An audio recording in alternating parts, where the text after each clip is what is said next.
परम श्रद्धेय श्री नय पद्म सागर जी महाराज, आज के प्रमुख अतिथि आदरणीय श्री कुमार मंगलम जी बिरला,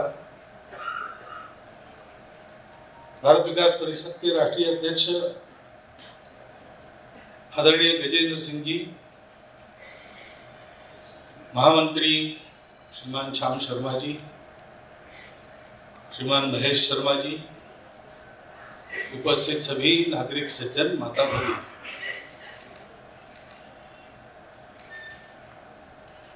महाराज जी ने एक बड़ी सटीक बात कही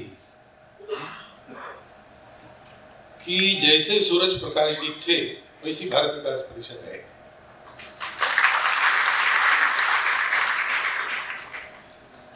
उनके शताब्दी के समापन समारोह में हम उनको स्मरण कर रहे हैं, तो जो अच्छे काम खड़े हो जाते हैं एकदम छोटे स्वरूप में, बिना किसी सहायता के, बिना किसी शोर शराबे से, और बढ़ते चले जाते ऐसा होता है, तब हम सब लोगों को यह समझना चाहिए कि जैसे किसी विशाल वटवृक्ष के बीच में, मूल में, उसका एक छोटा सा बीज जो मटिया में ठो गया, वो बात उसको बड़ा वृक्ष बनाती। वैसे भारत विकास परिषद के मूल में सूरज प्रकाश जी का वो जीवन है। वो एक अच्छे डॉक्टर थे, वो बिना कुछ समाज का काम किए जी सकते थे, भले आदमी थे, प्रैक्टिस अच्छी चलती थी, आराम कर सकते थे खाली समय में, लेकिन उनका जीवन कर्ममय था और सेवा में।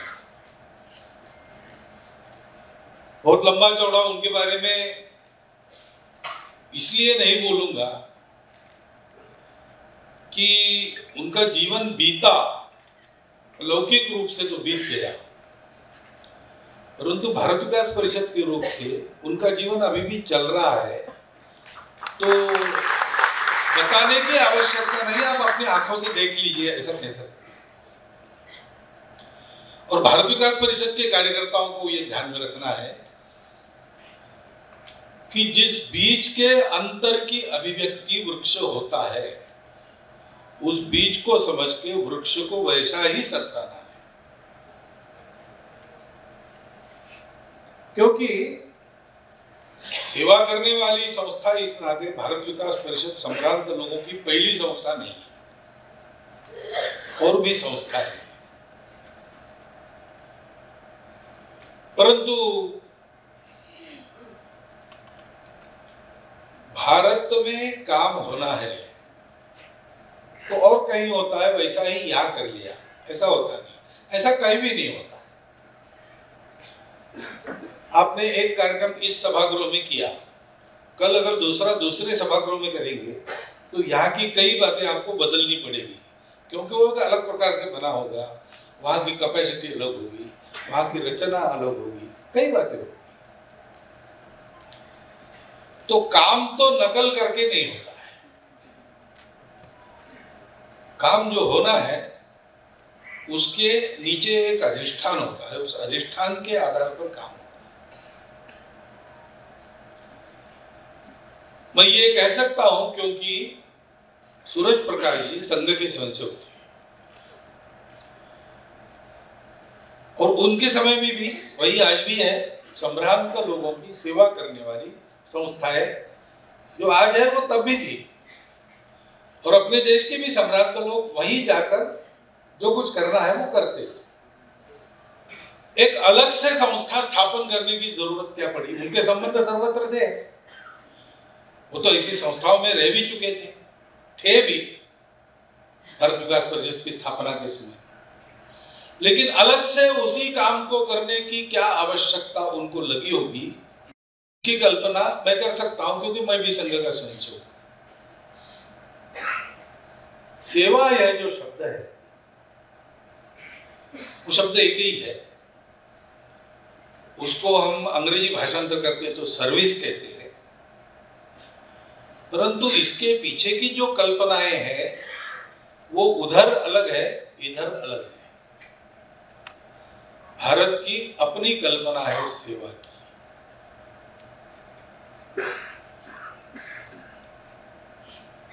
तो लौकिक भाषा में ही बोलना पड़ता है, तो मैं भी वैसे ही बोलूंगा, आप भी वैसे ही बोलेंगे। अपने समाज में सेवा की बड़ी आवश्यकता है, परंतु अपने देश में ऐसा वाक्य नहीं कहा जाता। अपनी परंपरा में जो सेवा करता है उसको सेवा की बड़ी सेवा करने की आवश्यकता होती है।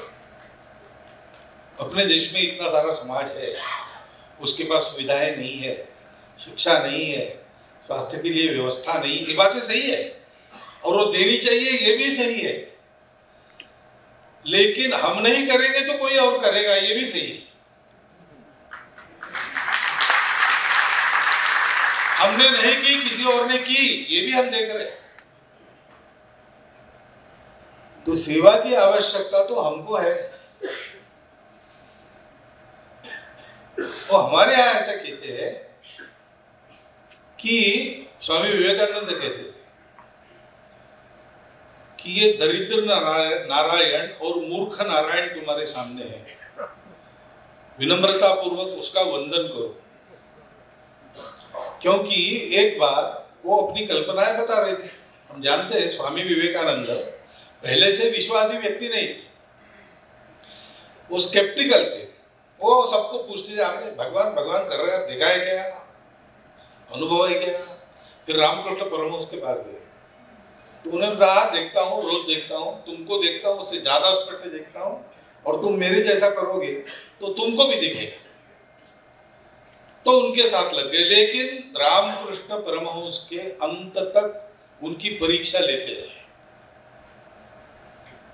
तो अपनी कल्पना है वो बोलते थे। तो एक बार बैठे थे तो रामकृष्ण परमहंस के सामने उन्होंने कहना शुरू किया कि फालतू देव देव करके क्या होगा, भगवान भगवान करके क्या होगा, इतने सारे लोग दरिद्र है, उनके पास खाने को कुछ नहीं है, अज्ञान में है, ऐसा उनकी सेवा करनी चाहिए, ये करने से क्या फायदा होगा। सुनते सुनते रामकृष्ण भावावेश में चले गए और उन्होंने क्या कहते हो तुम उन पर उपकार करोगे, उनको मदद करोगे, तुम्हारी हैसियत क्या है? भगवान की इतनी बड़ी सृष्टि में तुम एक कीटक से भी कम हो, तुम्हारी इच्छा से एक सूखा पत्ता भी हिल नहीं सकता इस दुनिया में, तुम क्या उपकार करने चले हो? छी छी छी, ये क्या तुम्हारी भावना है? गरीबों पर उपकार नहीं, परोपकार नहीं, शिव भावे जीव से। वो शिव है जो आज अपने आप को अभाव में, वंचित स्थिति में उपस्थित कर रहे हमारे सामने। वो हमारे सामने वो प्रकट हो रहा है भगवान, और वो कह रहा है अपने पाप धोने के लिए, पुण्यवान बनने के लिए तुम्हारा जीवन यशस्वी हुआ होगा, लेकिन उसको सार्थक करने के लिए, सक्सेसफुल तुम हो लेकिन मीनिंगफुल बन जाओ, इसलिए मैं यहाँ आया हूँ, करो सेवा।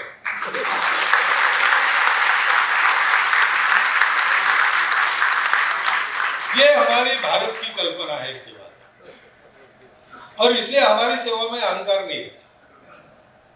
और हमारी सेवा, जिनकी हम सेवा करते उनको सदा लेने वाले नहीं रखती, उनको लाचार नहीं बनाती, वो लेने वालों को देने वाले बनाती है। मराठी में कविता है, देने वाला देता जाए, लेने वाला लेता जाए, लेते लेते लेने वाले ने देने वाले के हाथ ले लेने चाहिए, ऐसी एक कविता है। हमारी सेवा ऐसी रहती है, जो सेवित है उसको सिंह बनाने की सेवा। वो हमारे है, वो हमारे अपने हैं, वो हमारे आराध्य है, वो हमारे साथ होने चाहिए, हमारे पीछे नहीं होने चाहिए। ये हमारा सेवा का जो संकल्पना है हमारी जो है, वो एक अलग प्रकार की है। हमारी सेवा में स्वार्थ तो होता ही नहीं। स्वार्थ दुनिया में वास्तविक सेवा करने वाले किसी के मन में नहीं होता है। अब आजकल व्यापार का जमाना है, सभी बातें बेचने की हो गई तो सेवा भी कहीं कहीं बेचने की हो जाती है, वो बात अलग है। लेकिन सर्वत्र प्रामाणिक सेवा करने वाले लोग हैं, प्रामाणिकता रहती है, निस्वार्थ बुद्धि रहती है, स्वार्थ नहीं रहता, कोई मजबूरी नहीं रहती आदमी जब सेवा करने के लिए जाता है। लेकिन अहंकार रह सकता है, वो अहंकार नहीं रहना चाहिए, क्योंकि सृष्टि में भगवान ने जो रखा है और उसका उपयोग करके हम जो बनाते हैं वो केवल अपना नहीं है। तो मुख्य अतिथि जी ने एक बड़ी महत्वपूर्ण बात की हम सब लोगों के लिए कि हम लोग संपत्ति उत्पन्न करने वाले हैं, जमा करने वाले हैं, लेकिन उसके मालिक नहीं है, हम उसके ट्रस्टी हैं।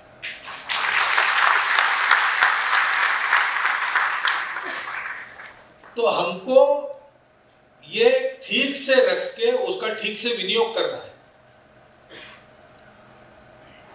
हम आर्थिक क्षेत्र से बहुत लोग यहाँ पर बैठे हैं, तो कमाई अपने लिए, देश के लिए हमारा काम है, तो कमाई में हम कमाते हैं। लेकिन कमाते किस लिए है? कमाते हैं देने के लिए। दोनों हाथों से कमाओ और 1000 हाथों से बांटो, ये बात है। और इसलिए देखिए, दोनों हाथों से भर भर कमाने वालों की कहानियां दुनिया भर में बनी। फोर्ड की बनती है, रॉकफेलर की बनती है। सत्ता या संपत्ति जो इकट्ठा कर सकते, केंद्रीकृत अपने हाथ में ले सकते, उनकी कहानियां दुनिया में बनती है। हमारे यहाँ जो अपनी केंद्रीकृत संपत्ति को राणा प्रताप को दे देता है लड़ने के लिए, उस भामाशाह की कहानी बनती है।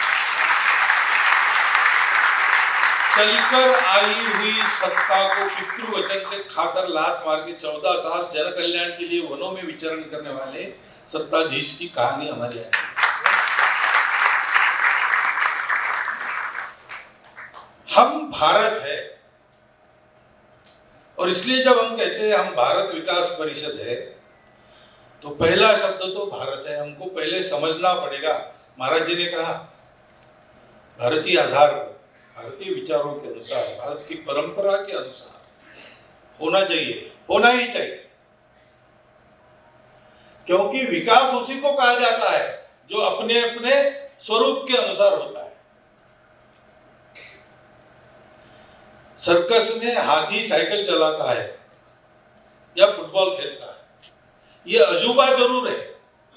हम पैसे देकर उसको देखने के लिए जरूर जाएंगे, लेकिन वो हाथी का विकास नहीं है। विकसित प्राणी मनुष्य है, उसकी जैसी साइकिल चलाता है, फुटबॉल खेलता है, ये हाथी का विकास नहीं होता। हर एक की अपनी प्रकृति के अनुसार उसका विकास है। तो भारत का विकास होगा तो भारत की प्रकृति के अनुसार होगा।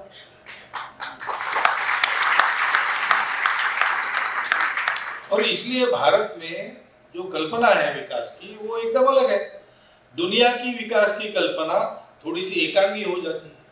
अब उनका दोष नहीं है, उनके पास जो सत्य आया वो अपूर्ण सत्य है, अधूरा है। 4 में से 3 तत्व उनके पास है, इसलिए उनके करने में भी दम है। वो पश्चिम का है, इसलिए छोड़ो उसको, हका लो, ऐसा नहीं कर सकते। लेकिन ये जरूर समझना पड़ेगा कि उनके करने में अपूर्णताएं हैं, क्योंकि उनके पास 4 में से 3 साधन है, शरीर, मन और बुद्धि। इनको जोड़ने वाला क्या है? उनके पास नहीं है। उनको पता है अर्थ पुरुषार्थ, पता है काम पुरुषार्थ, उनको पता है मोक्ष पुरुषार्थ का भी पता है। वहां भी साक्षात्कारी पुरुष हो गए, परंतु इन तीनों को साथ चलाने वाला उनको धर्म पता नहीं है। अर्थ कामों को अनुशासित रखना और मोक्ष की ओर बढ़ाना, इसके लिए धर्म आवश्यक है, और भारत के पास वो है। भारत के पास वो है। भारत धर्मप्राण देश है। तो भारत का विकास का आधार क्या होगा? केवल आर्थिक ऐसा नहीं है। धर्म है, धर्म है, किसी को नकारता नहीं। धर्म वो है, वो सबको स्वीकार करता है। धर्म वो है, वो किसी भी अतिवाद पर नहीं जाता, वो मध्यम मार्ग पर चलता है। धर्म वो है जो संतुलित होकर चलता चलाता है। धर्म जीवन की धारणा करता है। धर्म इसलिए इहलोक में और परलोक में सुख देता है। प्रारंभ में, अंत में, मध्य में, सर्वत्र धर्म आनंददायी होता है। जीवन की धारणा उसके आधार पर, वो हमने आपने बनाया नहीं है, वो है। आप मानो न मानो, आप उसके अनुसार चलो, आपको फल मिलेगा, नहीं चलो नहीं मिलेगा। उसमें सबका विचार। देखिए शिबिर राजा की कहानी आप सबको पता है। उनके दरबार में कबूतर आया, बाज पीछा कर रहा था, भागते भागते आया, प्राणों के मोह से आया, भय के कारण होश उड़ गए थे। राजा को कहा कि मुझे आश्रय चाहिए, राजा ने उसको छुपा लिया। प्रजा है राजा की, शरण देना राजा का धर्म है। बाज आया, उसने कहा एक कबूतर असत्य नहीं बोलना है, हाँ कबूतर आया है मेरे संरक्षण में, तुम उसको मार नहीं सकते, मैं राजा हूं, ये मेरी प्रजा है, उसका संरक्षण करना मेरा काम है, मेरा धर्म।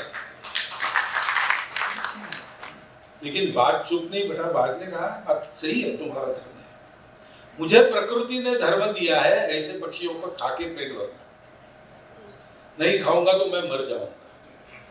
तो मेरे धर्म को रोक कर तुम अपना धर्म कैसे सिद्ध करोगे? अगर धर्म है तो मेरा भी चलेगा, तुम्हारा भी चलेगा। तो तुम तो मेरा चलने नहीं दे रहे हो, तो ये कहाँ का धर्म है? तो शिबिर राजा क्या कहता है? शिबिर राजा कहता है हाँ ये बात तुम्हारी ठीक है, तुम्हारा पेट भरना चाहिए और तुम मांसाहारी पक्षी हो, तुमको मांस ही खाना पड़ेगा, ये प्रकृति ने तुम्हें धर्म दिया है। लेकिन ये जरूर नहीं तुम कबूतर का ही खाओ, तुम मेरा मांस खाओ, मैं काट के देता। अब वो बाज भी धर्म की दुहाई दे रहा है, कबूतर भी धर्म मांग रहा है, राजा भी धर्म की दुहाई दे रहा है। ये धर्म सर्वत्र है, सबके लिए है, सबको सुख देता है।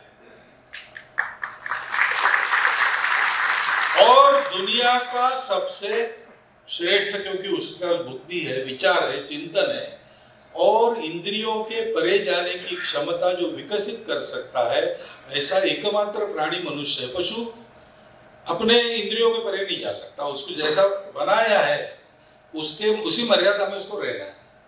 मनुष्य उस मर्यादा का उल्लंघन साधना से कर सकता है, इसलिए उसकी जिम्मेवारी रहती है विश्व का धर्म चलता रहे।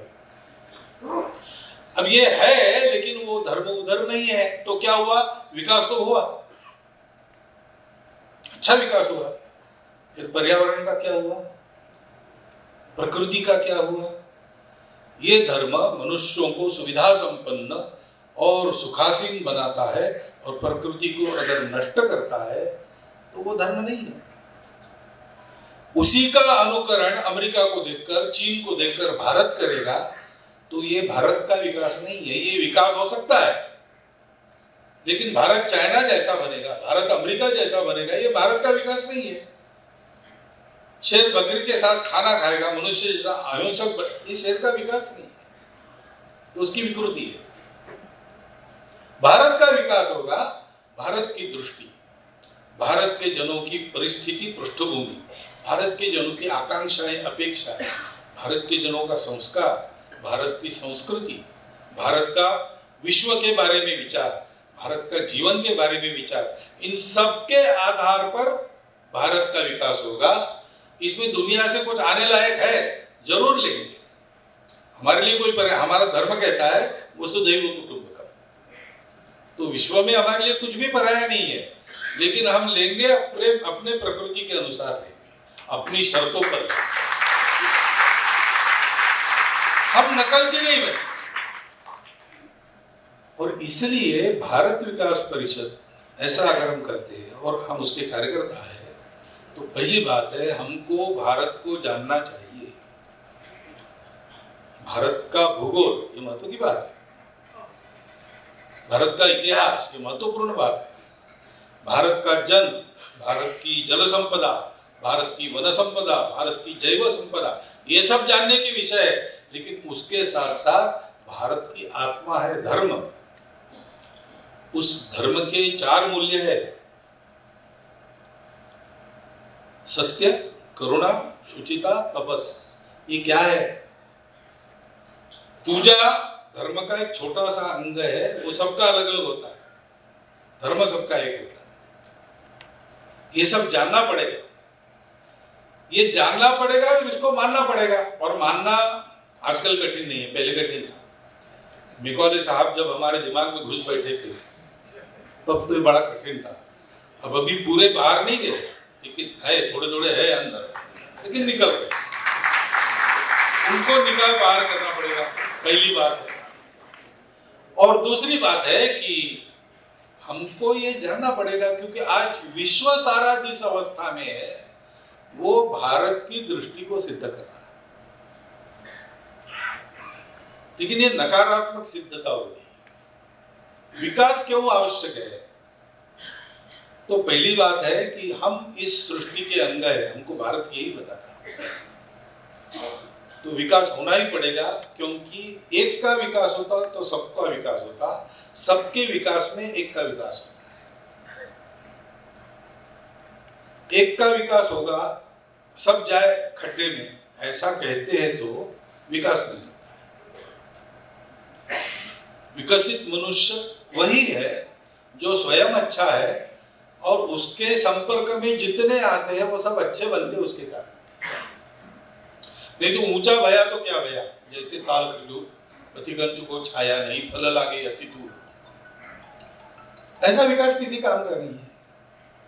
तो आप अगर वृक्ष हो, बड़े हो, अच्छे सुंदर फूल, उसके बाद बड़े मधुर फल आपके पास है, तो राह चलते पथिक को आपकी छाया मिलनी चाहिए और आपके फल मिलने चाहिए। आप भले धूप में तपो, लेकिन आप सत्पुरुष तब बनते हैं जब वृक्ष जैसा परार्थ के लिए आपका सब होता है। छाया मन्यस्य कुर्वन्ति तिष्ठन्ति स्वयं आतपे फलानि अपि परार्थाय वृक्षाः सत्पुरुषाः। यह जीवन मनुष्य का जीवन है।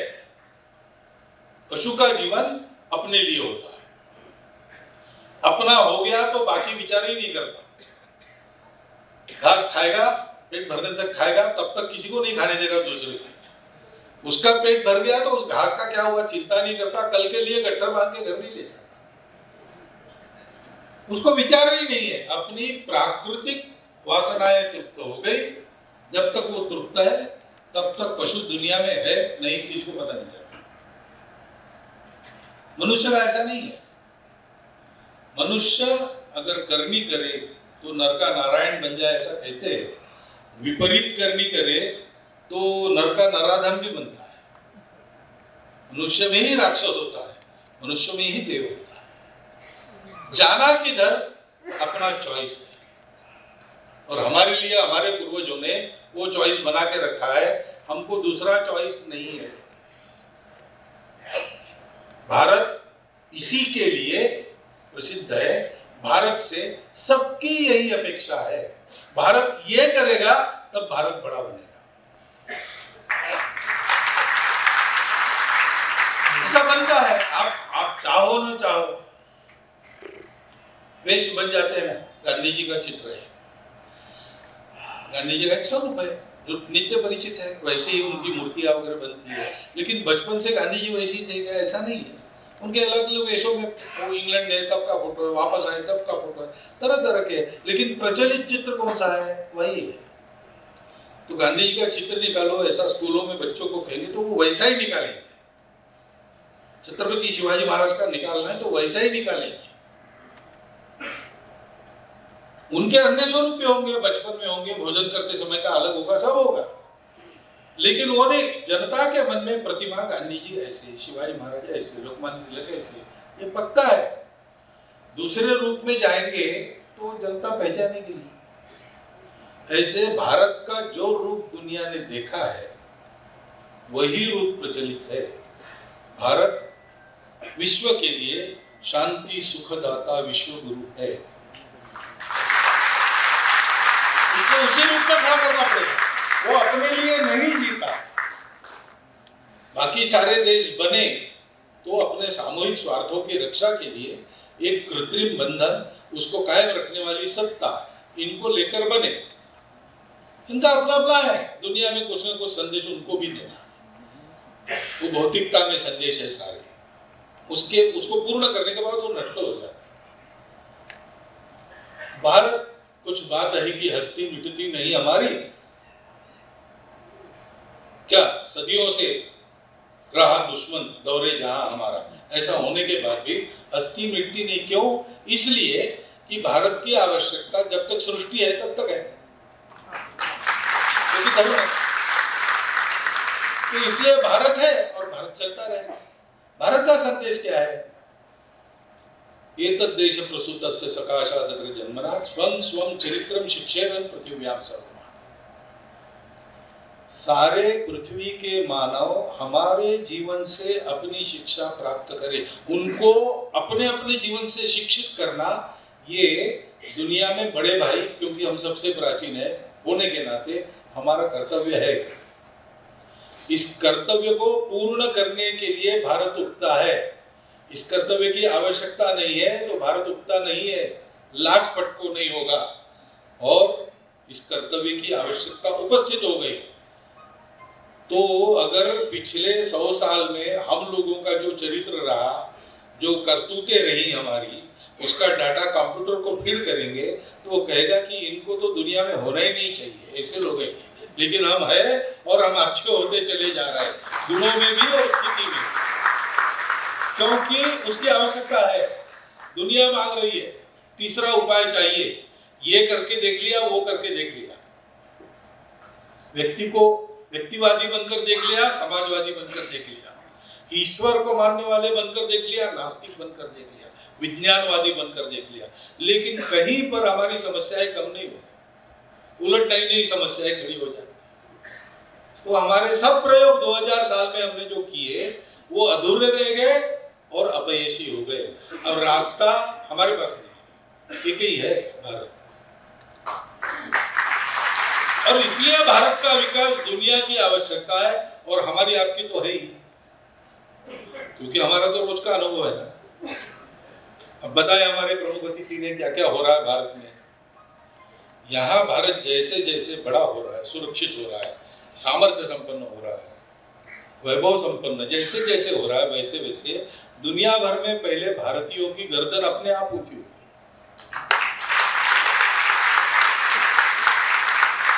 तो हमको कोई घास नहीं डालता था, आज बुलाते हैं G20 का यजमान बनो। हम रशिया को बार बार कहते युद्ध मत करो, पहले अगर कहते तो रशिया हमको झाड़ के चुप कर देता, लेकिन अब नहीं, भारत बहुत अच्छा देश है। ये चमत्कार क्या है? भारत बड़ा हो रहा है तो भारतीयों की प्रतिष्ठा बढ़,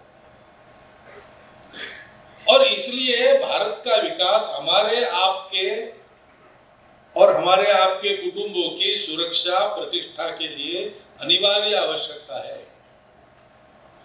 नहीं तो युगांडा में कितने लोग अपने अच्छा उद्योग, युगांडा की इकोनॉमी हमारे लोगों ने बनाई और ईदी अमीन ने 3 दिन का नोटिस लिखे सबको निकाल दिया, हम कुछ नहीं कर सके। क्यों? भारत उस स्थिति में नहीं था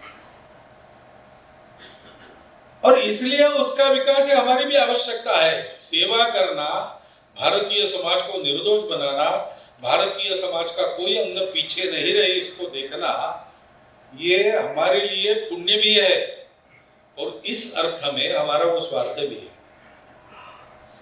ये करना ही पड़ेगा। मेरा भाषण सुनेंगे आप, जोरदार तालियां वगैरह कहते हैं आप बजा, उससे नहीं होता, केवल काम करना पड़ता। और इसलिए ये हमारी भारत विकास परिषद है। एक होती है सभा, हमारी सभा नहीं, भगवान के पार्षद होते हैं। पार्षद कौन होते हैं? वो एग्जीक्यूटिव होते हैं, उनके हाथ में लाठी रहती है। भगवान इच्छा व्यक्त करके या भगवान आज्ञा देते हैं, उसको लागू करना उनका काम होता है, वो कार्यकर्ता होते हैं। तो हम लोग कौन है? भारत विकास परिषद यानी हम लोग कार्यकर्ता हैं। कार्यकर्ता वाला होता है। मैं ऐसा कहता हूँ, आप ये क्या बोल रहे हैं? कार्यकर्ता यही कार्य करने वाला ही होता है ना, होता है, लेकिन कार्यकर्ताओं को इसको ध्यान में रखना पड़ता है। नहीं तो क्या होता है कि कार्यकर्ता जाता तो है कार्यक्रम में, लेकिन वहां अपने फोटो कितने ज्यादा निकलेंगे ये देखता। इसलिए गीता में कार्यकर्ता का वर्णन है, मुक्त संग, उसको संग नहीं, वो काम करता है लेकिन कार्य के साथ आने वाली ये जो सारी बातें, कार्य अच्छा करेंगे, बढ़ेगा तो प्रतिष्ठा बनेगी, काम की बनेगी तो हमारी भी बनेगी, फोटो निकलेंगे, अच्छे अच्छे श्रेष्ठ लोग अपनी स्तुति करेंगे, जैसे आप आज नहीं देखिए हमारी, ये हमारा नहीं है, उस कार्य का है। इसमें से जाना तो पड़ेगा, कोई टालने में भाग नहीं सकता इस मंच से, तो सुनना पड़ता है, लेकिन वो मेरा नहीं है, वो संघ का है, वो बड़ा है।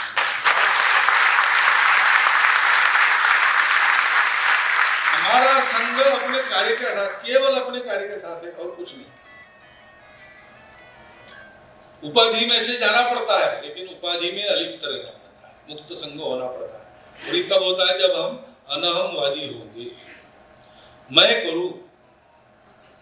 छोटे बच्चों को रहता है ना, स्वाभाविक मनुष्य का जन्म होता है तब से अहंकार उसको चिपका है, इसलिए छोटे बच्चों को कंधे पर लेकर आप एक लाइट जलाओ, वो कहते नहीं नहीं मैं करता हूँ, मैं करूँ, फिर से बंद करवाएगा, फिर अपने हाथ से वो बटन ऊपर जाता नहीं, इतनी ताकत नहीं है, हम उसका हाथ पकड़ के करते, नहीं तो फिर से एक बार, फिर से एक बार, मैं करूँ, ये मैं हमको चिपका है, उसको छोड़ना, इससे परे जाना, करेंगे हम, मैं कौन हूं, मैं कोई नहीं, मैं एक बिंदु हूं, परिपूर्ण सिंधु है। बिंदुवत रहना, सिंधु के साथ मिलकर सागर का बिंदु एक छोटा सा अलग हो जाए, कितने दिन रहेगा, एक सेकंड भी नहीं रहेगा, भाप होके उड़ जाएगा। तो हम में विलीन होना, सबके साथ काम करना, जिम्मेवारी उठाने के लिए मैं हूं, पुरस्कार उठाने के लिए मैं नहीं हूं, मुझे लेकर काम करो, कम से कम दिखूंगा, और कंपल्सरीली दिखने का काम करना पड़ता है, काम बड़ा होता है तो काम करते समय ध्यान में रखना, लोगों को दिखूं तो मैं न दिखूं, मेरा काम दिखे, मेरा काम है वो जो काम जिसका मैं अंग हूं वो देखो, अनामवादी रहना और धृतीय और उत्साह का समन्वय चाहिए। काम बढ़ता है, बड़े धैर्य पूर्वक प्रतीक्षा करके चलना पड़ता है, एकदम नहीं होता है, हवा में काम नहीं होता, परिश्रम से होता है, और फल समय आने पर होता है। माली सींचे 100 घड़ा, ऋतु आए फल होता है। इसलिए पेशेंस सबसे बड़ी महत्व की बात है। Distance between success and failure is 3 feet, इसे कहानी पड़ी।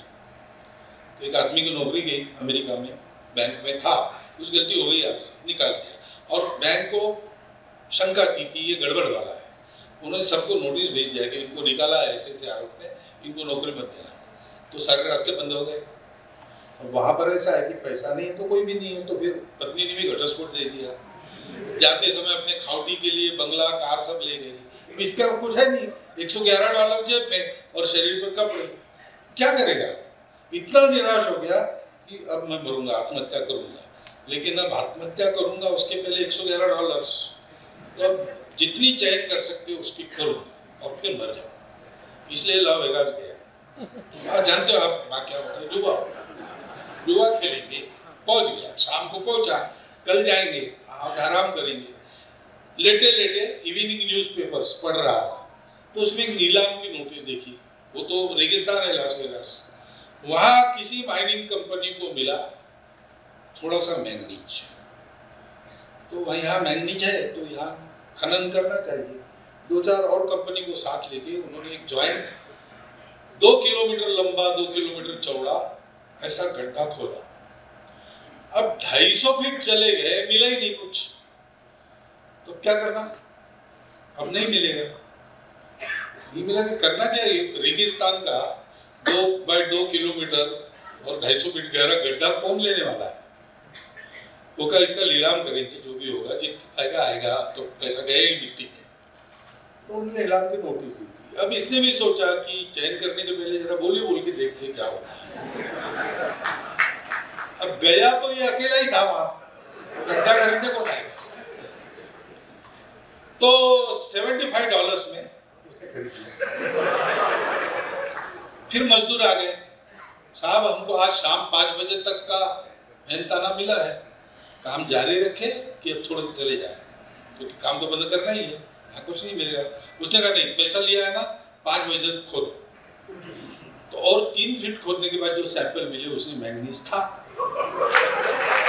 ये फिर से अरबपति बन गया। रीडर डाइजेस्ट में कहानी आई है, सत्य कथा है, ऐसा उनका कहना है, मुझे मालूम नहीं नाम मुझे। उसका शीर्षक है distance between success and failure is 3 feet. 3 feet के लिए कंपनी छोड़ के चली गई, सारा गया। और ये मरने वाला आदमी 3 फीट के लिए धैर्य पकड़ के बैठा।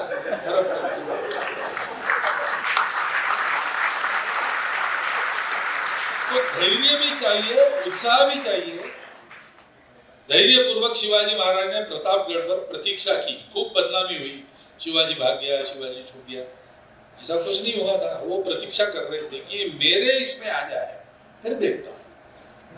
और अफजल खान आ गया उस जंगल में, पूरा समाप्त कर दिया। उसके बाद 3 महीने के अंदर बीजापुर के दरवाजे तक स्वराज्य फैलाया। जो शिवाजी कुछ न करते हुए इतने महीने यहाँ बैठे थे, वो 3 महीने में इतना विस्तार करके वापस आए। धृति और उत्साह का उत्तम बना। और इतना करने के बाद भी आखिर ऋतु आए फल हो, ये तो है ही। तो सिद्धि और असिद्धि से निर्विकार रहना पड़ता। तो जब हम भारत कहते हैं तो भारत का धर्म, भारत की संस्कृति, भारत के मूल्य, भारत की दृष्टि, ये सब आता है। उसको जानना चाहिए, उसको मानना चाहिए, और हमको स्वयं को वैसा बनना चाहिए। नहीं तो भारत के बारे में भाषण तो यहाँ से करना आसान है, भारत को नित्य जीवन में जीना यह आवश्यक है। स्वम स्वम चरित्रं शिक्षेरन् पृथिव्यां सर्वम्। इसलिए भारत को जीना, व्यक्तिगत जीवन में, सामाजिक जीवन में, पारिवारिक जीवन में, आजीविका के काम में भारतीय मूल्यों के आधार पर चलो, तब समाज धारणा होती है। धर्मस्य मूलम अर्थम, इस अर्थ में कहा है, क्योंकि आगे कहा है अर्थस्य मूलम राज्यम। वो भी आप पॉलिटिक्स वगैरह सोचते हो, बड़े इंटरेस्टिंग रहते हैं सब लोग उसमें, परंतु राज्य से मूलम इंद्रिय निग्रह, ये कहा है। और आगे बढ़ता है वृद्धों सेवा, सारी बातें। तो भारत बनकर जीना।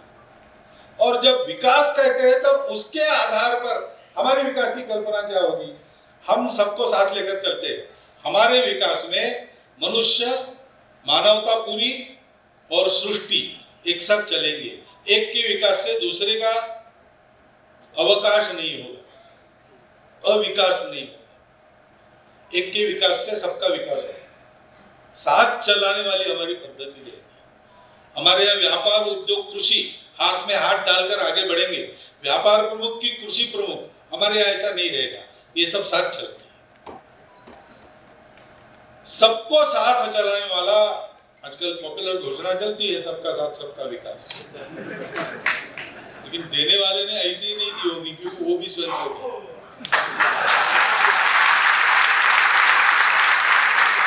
तो ये विचार उसके मूल में, मस्तिष्क में होगा ही। वास्तव में हमारा विकास, हम विकसित होंगे, दुनिया के सारे देश साथ चलेंगे, आपस में लड़ेंगे नहीं। हम बलशाली बनेंगे तो हम चीन, अमेरिका, रशिया जैसा डंडा नहीं चलाएंगे। हमारे कारण डंडा चलाने वालों के डंडे बंद हो जाएंगे। और ये सब करना है, ये कल्पना बड़ी अच्छी है, आप तालियां वगैरह पीटते, लेकिन ये होना है तो हमको सक्रिय होना पड़ेगा, हमको काम करना पड़ेगा। और काम करना है तो ऐसा करना पड़ेगा। इसलिए सूरज प्रकाश जी स्वयं मटिया में ढोकर भारत विकास परिषद को एक वटवृक्ष बनाकर गए। वो वटवृक्ष क्या है हमको समझना चाहिए, और उसके पुष्प, फल, बीज बनकर हमको इस वटवृक्ष का भरपूर विस्तार करना चाहिए। शताब्दी का समापन हमारे संकल्प से होगा। हमने ये संकल्प लेना चाहिए और इस वृक्ष का विस्तार करना चाहिए। उसमें से समर्थ भारत, उसमें से संपन्न भारत, उसमें से सदाभावी सद्भावी भारत, और सारे विश्व को सदाचरण सिखाने वाला भारत खड़ा होना चाहिए। तब भारत विकास के कार्य की भी हम सफल सांगता कर सकेंगे, वो दिन अपने परिश्रम से हमको पास लाना है। हो सके तो इसी देह में, इन्हीं आंखों से उस दिन को देखना है। वैसा आपको देखने को मिले, ये शुभकामना देता हूँ और 4 शब्द